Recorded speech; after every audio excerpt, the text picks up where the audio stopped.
On warm, sunny days, their gentle buzzing fills the air. You might barely notice them as they fly from flower to flower.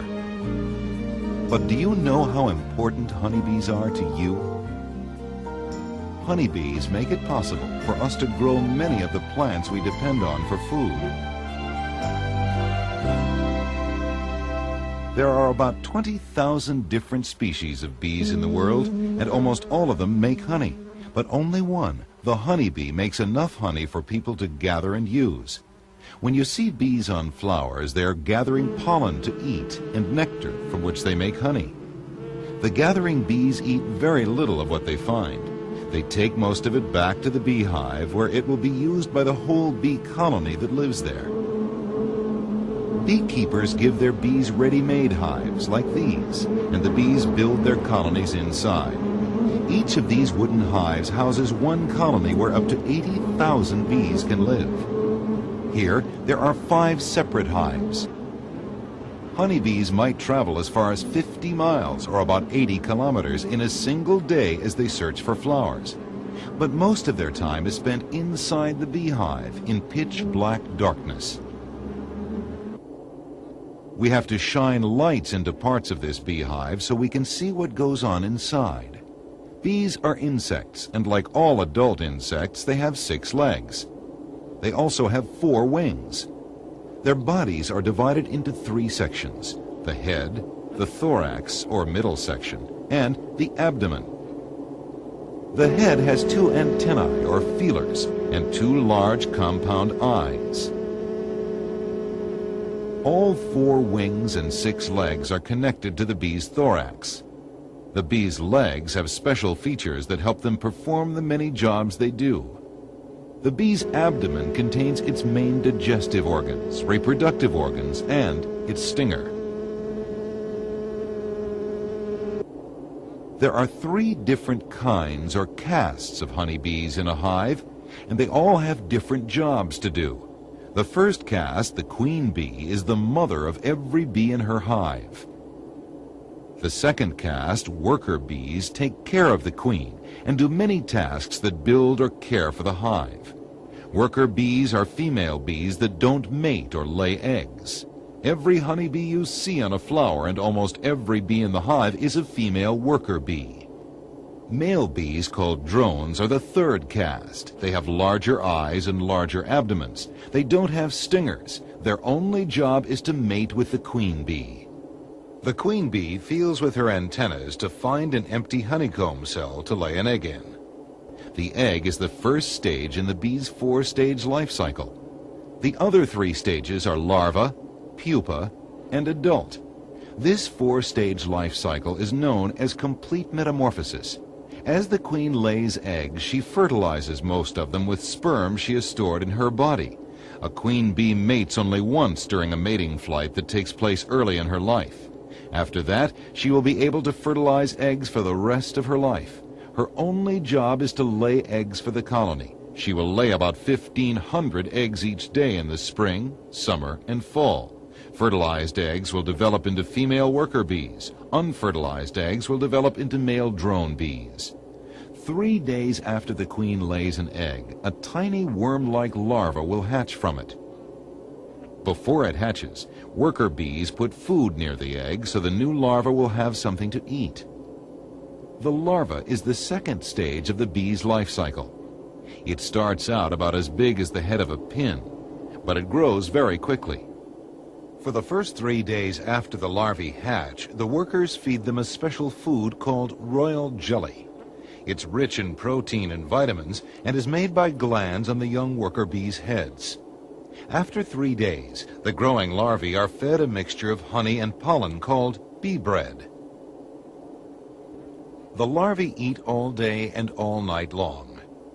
After 5 days, they are still worm-like, but are almost the size of a full-grown adult bee. The larvae are fed by young worker bees that are less than 2 weeks old. These workers do many chores around the beehive, and what they do depends on how old they are. For the first few days of adulthood, worker bees have the job of cleaning up the hive. Then they become nurse bees and feed and tend the eggs and growing larvae. The temperature inside the beehive must stay the same all the time, at 95 degrees Fahrenheit or 35 degrees centigrade. Some workers have the job of fanning their wings to make air move through the hive. This cools the air and keeps the hive from getting too hot. When the larvae are 5 or 6 days old, the workers no longer feed them. Now the workers use flakes of beeswax to cover the opening and seal each larva into its honeycomb cell.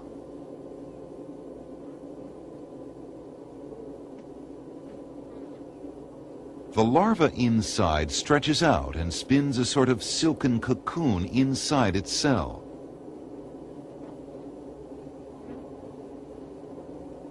The larva then sheds its skin and becomes a pupa.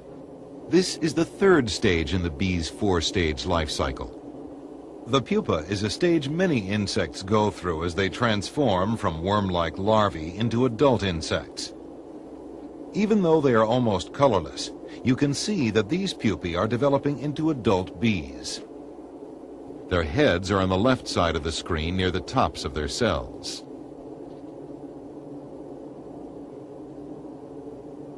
After about 16 days as a pupa, the bee will enter the fourth stage of its life cycle. It will bite a hole in its cell and pull its way out, now a fully grown adult bee.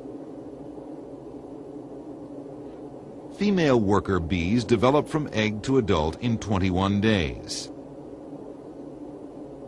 Male drone bees, like this one, develop in 24 days.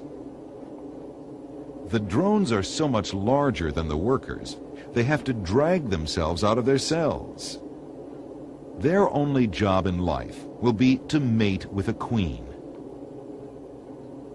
In autumn, when food for the hive becomes hard to find, the worker bees drive the drones out of the hive to die. Drones have no stingers and cannot defend themselves. When worker bees are 10 to 12 days old, they stop feeding the larvae and begin to build honeycomb.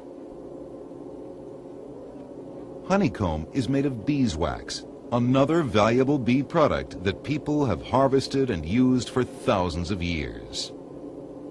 Beeswax has been used in the manufacture of candles, furniture and floor waxes, ointments, paints, inks, and sculptures. Bees use their wax for building the walls and the storage and birth chambers in their hive.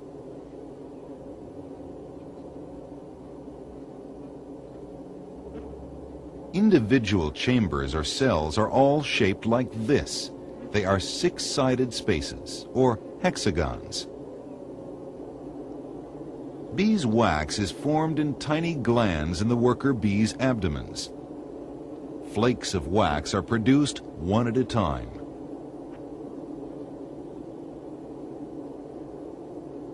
With her feet, a worker brings the flakes of wax up to her mouth so she can chew them and make them easier to mold and shape. Worker bees produce wax and build honeycomb all year except in the winter. Worker bees must eat about 10 ounces of honey for every ounce of wax they produce.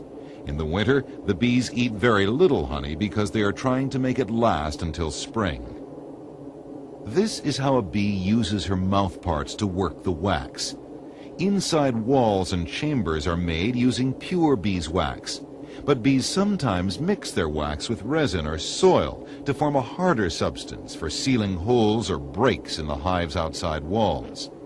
Honeybees have many ways of communicating with each other. They give and receive messages by touching each other, by exchanging food and other substances, and by dancing to show the location of food sources. Their close communication helps them act cooperatively to accomplish their work, from the simplest jobs to the most complex.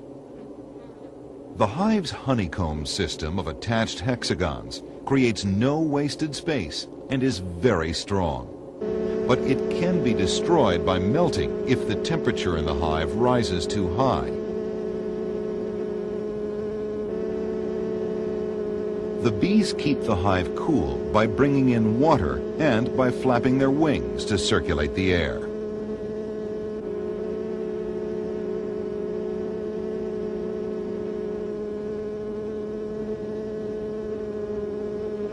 Worker bees that hatch during the summer season live for about 6 weeks. During their first 2 or 3 weeks of life, all their jobs are inside the hive. When they are about 17 days old, they take on guard duty at the hive's entrance. Then, at about 3 weeks of age, they begin to work outside the hive. They gather nectar and pollen from flowering plants. This is the work that makes bees so important to us. Most fruits and vegetables need bees or other insects to carry their pollen from flower to flower in order for them to produce fruits and seeds.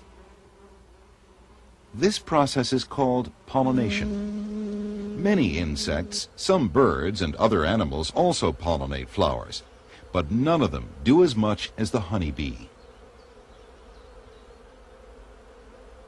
Without honeybees, we would not be able to grow enough food for all the people and animals on Earth.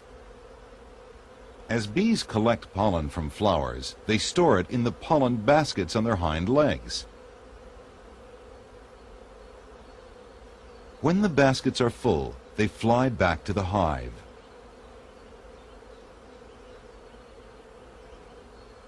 Bees collect nectar by sucking it through their tube-like tongues, which they also use for collecting water. They drink a little water themselves, but they bring most of it back to the hive, where it's used to control the temperature and to keep the nursery cells moist. As gathering bees return to the hive, they must be identified by the guard bees at the entrance. They must also empty their pollen baskets. All the pollen goes into the hive storage area.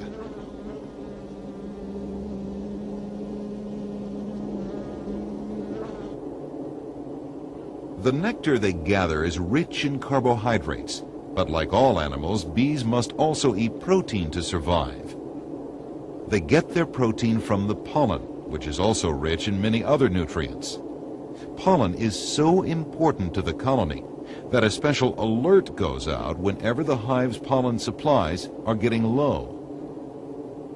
Pollen is taken to storage chambers where young worker bees will make sure it is stored properly. Pollen gathered in the fall along with the stored honey must feed the colony throughout the winter. Many honeycomb chambers are used only for the storage of pollen. Other chambers are used only for the storage of honey that will be eaten throughout the winter. Here's how the bees make honey. After gathering nectar from flowers in the fields, the bees transfer that nectar to other worker bees in the hive. The nectar is passed from bee to bee, and each bee mixes enzymes from its glands with the nectar. Each bee also removes some of the water from the nectar, making it thicker. This is how bees begin to turn flower nectar into honey.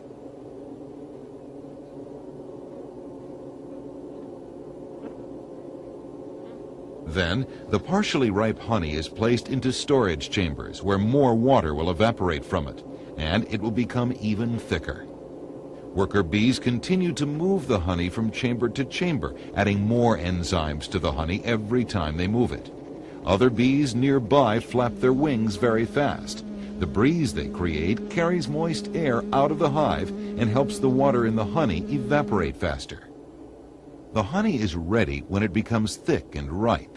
At that point, it is between 17 and 20% water and much thicker than the nectar from which it was made. The bees seal the chambers of ripe honey with a thin cover of wax. This keeps the honey from evaporating anymore. All of the summer's hard work will provide the hive with enough stored honey and pollen for the queen and about 1/4 of the workers to survive through the winter.